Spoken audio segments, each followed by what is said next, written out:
સચિન પોલીસે ગાંજાના જથ્થા સાથે 3 ઇસમો ઝડપી લીધા હતા. પોલીસને ગાંજો મળી આવતા 3 ઇસમો સામે કાર્યવાહી શરૂ કરી હતી. સુરત પોલીસ નશાકારક ચીજ વસ્તુઓનું વેચાણ કરતા ઇસમો સામે કડક કાર્યવાહી કરવાના પગલા સાથે અભિયાન શરૂ કર્યું છે. આ અભિયાન અંતર્ગત સચિન પોલીસને ગાંજો મળી આવતા 3 ઇસમો સામે કાર્યવાહી શરૂ કરી હતી. 3 ઇસમો ગેરકાયદેસર રીતે 2.980 ગ્રામ ગાંજાના જથ્થા વેચવા માટે લાવ્યા હતા. આરોપી પાસેથી 82,000નો મુદ્દામાલ કબજે કરાયો હતો. ઇન્ડિયા સ્કૂલની સામેના રૂમમાં આરોપીએ ગાંજો સંતાડ્યો હતો. આરોપી નીરજ બૈજનાથસિંહ, વિકાસ રાધેશ્યામ તિવારી અને વિકે શ્રીકાંત મોરિયાની પોલીસે ધરપકડ કરી હતી. આ 3 ઇસમો બહારના રાજ્યમાંથી ગાંજો લાવી ઇન્ડસ્ટ્રી વિસ્તારમાં વેચાણ કરતા હતા. પોલીસે હાલ ગાંજો વેચતા 3 ઇસમો સામે કાયદાકીય કાર્યવાહી આદરી હતી.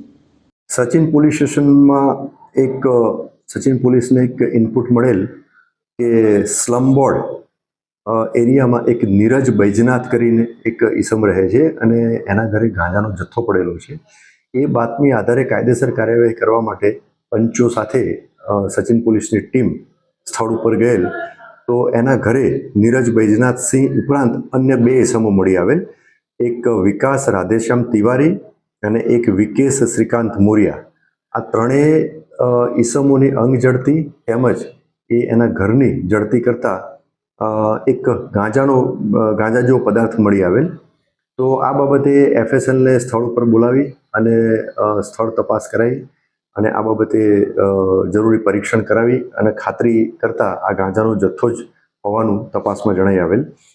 ગાંજાનું જથ્થાનું વજન કરતાં કુલ 2 કિલો 980 કિલોગ્રામ જથ્થો હતો. 1 કિલોગ્રામની કિંમત 10,000 ગણી અને ટોટલ 29,800 રૂપિયાનો જથ્થો તપાસ અર્થે કબજે કરવામાં આવેલ. ગાંજાના જથ્થા સિવાય આ 3 આરોપી હતા એના 3 પાસેથી એક મોબાઈલ મળી આવેલા અને એક આરોપીનું 2 વ્હીલર હતું એમ કરી અને ટોટલ 82,800નો મુદ્દામાલ તપાસ અર્થે કબજે કરવામાં આવેલ. આ 3 આરોપીની પૂછપરછ કરતા અને તપાસ દરમિયાન જે હકીકત મળી આવેલી હતી એ પુરાવા મળી આવેલા હતા એને ધ્યાને લેતા 3 આરોપીઓની ગુનામાં સંડોવણી હતી. એટલે આ 3 આરોપી વિરુદ્ધમાં સચિન પોલીસ સ્ટેશનમાં NDPS એક્ટ હેઠળ ગુનો દાખલ કરવામાં આવેલો. તપાસના કામે 3 આરોપીઓની ધરપકડ કરી નામદાર કોર્ટમાં રજૂ કરી અને પોલીસ કસ્ટડી રિમાન્ડ મેળવવામાં આવેલા હતા. 2 દિવસના પોલીસ કસ્ટડી રિમાન્ડ મળેલ છે. હાલમાં આરોપી પોલીસ કસ્ટડી રિમાન્ડ હેઠળ છે. પ્રાથમિક પૂછપરછમાં આરોપીઓની અને તપાસ દરમિયાન એવું જણાઈ આવેલ છે કે આ જે ગાંજાનો જે જથ્થો જે છે એ જીતુ નામનો જે આરોપી જે છે જે હાલમાં વોન્ટેડ છે એણે મોકલાવેલો હતો. જીતુની હાલમાં તપાસ ચાલુ છે.